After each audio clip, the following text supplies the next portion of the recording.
Mina olen Karin Härmat, Tallinna Ülikooli kommunikatsioonilektor ja superviisor. Mina olen Mari Saari, psühholoog ja superviisor.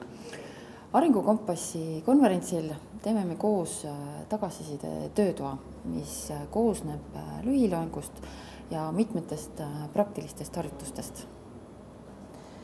Töötoa sisu poole pealt on minu jaoks tähtis, et saaks inimestele pakkuda uut informatsiooni, võimalust arutleda ja kindlasti ka isiklikku kogemust, tunda midagi läbi enda.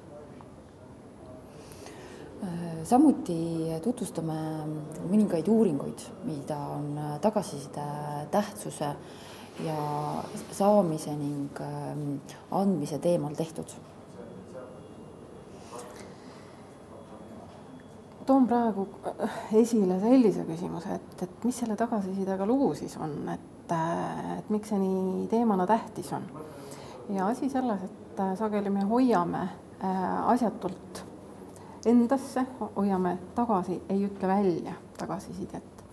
Ja töötoas me keskendume kindlasti sellele ka, et kust see tuleb, millest see tuleneb, et me hoiame tagasi ja et mida võiks siis teisiti teha.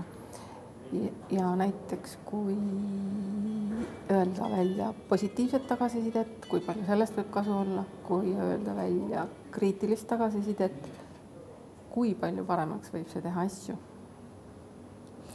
Nii et lisaks heale praktilisele kogemusele saavad inimesed meie töötoast kindlasti hea tuju ja kaasa paberil mitmeid tööriistu, kuidas tagasisidet anda, mis on selle andmise eeldused ja kuidas olla hea tagasiside vastuvõtja.